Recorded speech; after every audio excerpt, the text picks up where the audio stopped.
Hall ticket తో పాటు ప్రభుత్వం జారీ చేసిన ఫోటో ఐడి కార్డును అభ్యర్థులు తీసుకురావాలని టీజీపీఎస్సీ తెలిపింది.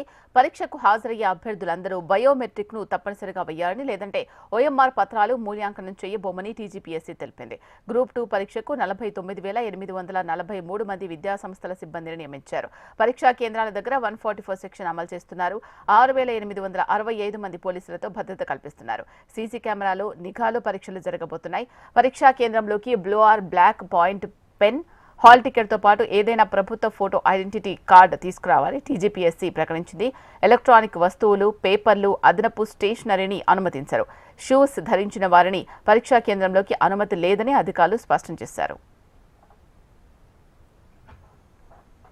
ఒక ఎమోషనల్ అటాచ్మెంట్ లాగా అయ్యి 4 సార్లు పోస్ట్పోన్ అయిన ఎగ్జామ్ పూర్తి స్థాయిలో అన్ని సన్నద్ధతో అన్ని రకాలుగా సిద్ధంగా ఉన్నామని చెప్తూ, తర్వాత ఈ ఎగ్జామ్ రాసేది 5,51,000 అయినప్పటికీ కొన్ని లక్షలాది కుటుంబాలు దీంతో అటాచ్ అయి ఉన్నాయి. వాళ్ళ పేరెంట్స్ కావచ్చు, రిలేటివ్స్ కావచ్చు, వాళ్ళ శ్రేయోభిలాషులు కావచ్చు. So it's a big attachment.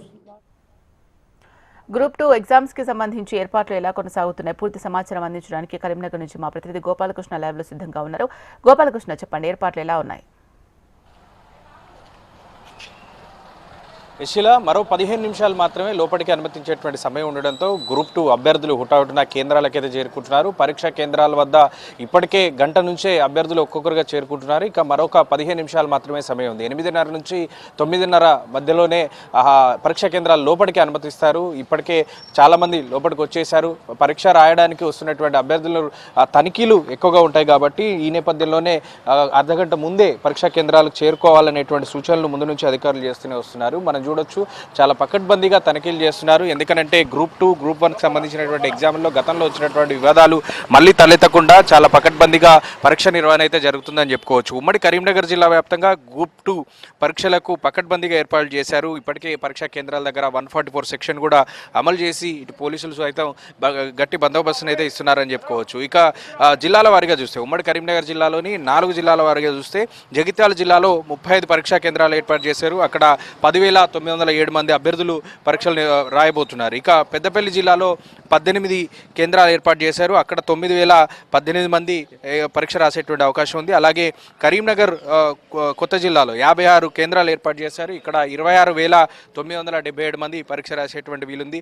ఇక సిరిసిల్లలో 26 కేంద్రాలు ఏర్పాటు చేశారు. అక్కడ 7,163 మంది అభ్యర్థులు పరీక్ష రాసుకునేటువంటి అవకాశం కనబడుతోంది.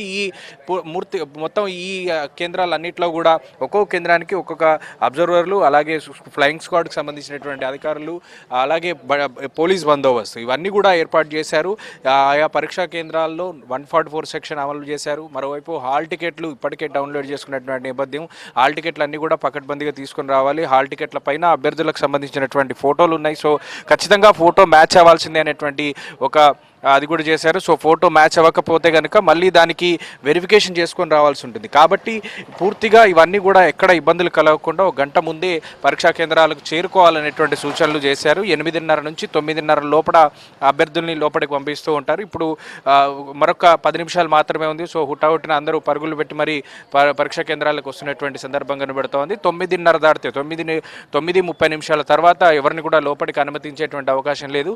ఈ నేపథ్యంలోనే చాలామంది పరీక్షా కేంద్రాలకైతే వస్తున్నారని చెప్పొచ్చు. ఇక కరీంనగర్ సిటీతో పాటుగా కరీంనగర్ చుట్టుపక్కల ఉన్నటువంటి ప్రాంతాల్లో కూడా, అంటే తిమ్మాపూర్, మానకొండూరు మండలాల్లో ఉన్నటువంటి ఇంజనీరింగ్ కాలేజీల్లో కూడా పరీక్షా కేంద్రాలు ఏర్పాటు చేశారు. సో దూరభారం కొంత ఉంటుంది కాబట్టి అక్కడికి వెళ్ళాలంటే సమయం పడుతుంది కాబట్టి కొంచెం ముందుగానే అభ్యర్థులు చేరుకోవాలని చేశారని చెప్పుకోవచ్చు. ఇక పరీక్ష రాసేందుకు వస్తున్నటువంటి మహిళలు, వారి యొక్క పిల్లలు కావచ్చు, చంటి పిల్లలు కావచ్చు, భర్తలు కావచ్చు, వాళ్ళందరూ కూడా తీసుకుంటున్నారు. చంటి పిల్లల్ని ఎత్తుకొని మనం చూడొచ్చు. పరీక్షా కేంద్రాల లోపలికి మహిళ వెళ్ళింది. తనకు సంబంధించినటువంటి భర్త, పిల్లలు పరీక్షా కేంద్రం బయట ఎలా ఉన్నారో మనం చూడొచ్చు. పిల్లల్ని పట్టుకొని తండ్రి ఎదురు చూస్తున్నారు. పరీక్ష పూర్తయ్యే వరకు కూడా ఇక్కడనే ఉండాల్సినటువంటి పరిస్థితి ఉంటుంది. సో రకంగా ఇలాంటి వాళ్ళకు ఏర్పాట్లు మాత్రం ఏమీ లేవనే చెప్పుకోవచ్చు. కొంత పరీక్షా కేంద్రం లోపల తాగునీటి సౌకర్యం కావచ్చు, అభ్యర్థులకు కావాల్సినటువంటి సౌకర్యాలు కావచ్చు పకడ్బందీగా ఏర్పాటు చేశామని చెప్తున్నారు. కానీ పరీక్షా కేంద్రం బయట అంటే ఎగ్జామ్ రాయడానికి వచ్చినటువంటి వాళ్ళ చంటి పిల్లల్ని వేసుకొని చాలామంది వస్తూ ఉంటారు, మనం చూడొచ్చు. అలాంటి వాళ్ళకు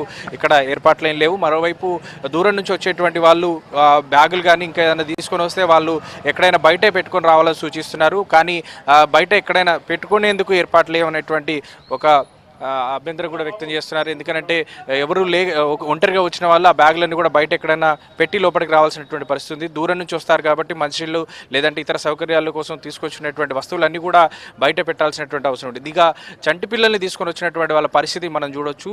తల్లి లోపల ఎగ్జామ్ రాయడానికి వెళ్ళింది, చెకింగ్ లోపలికి వెళ్ళిపోయింది. ఇక తండ్రి చంటి పిల్లల్ని పట్టుకొని ఇద్దరిని పట్టుకొని బయట నించినటువంటి పరిస్థితి మనం ఎలా ఉందో చూడొచ్చు. చలి తీవ్రంగా ఉన్నటువంటి నేపథ్యంలో ఇంటర్ సిచ్యువేషన్లో ముందస్తుగా జాగ్రత్తలు తీసుకొని రావాల్సిందిగా అభ్యర్థులకు ముందుగానే సూచించారు. కానీ దూర ప్రయాణం చేసుకొని వచ్చే వాళ్ళు చాలామంది ఉంటారు. మరోవైపు పిల్లల్ని ఒంటరిగా వదిలి రాలేని సిచ్యువేషన్లో ఉన్న వాళ్ళ పరిస్థితి ఈ విధంగా ఉంది. అలాంటి వారికి కొన్ని ఏర్పాట్లు చేస్తే బాగుండేది అనేటువంటి కొన్ని సూచనలు కూడా ప్రభుత్వానికి వస్తున్నాయి. ఇటు తెలంగాణ పబ్లిక్ సర్వీసింగ్ కమిషన్ కూడా ఇట్లాంటి వాటిపై చర్యలు తీసుకోవాలి, ఇట్లాంటి వాటిపై ఏర్పాట్లు కూడా చేయాలనేటువంటి సూచనలు కూడా చేస్తూ ఉన్నారు. Right, thank you Gopalakrishna.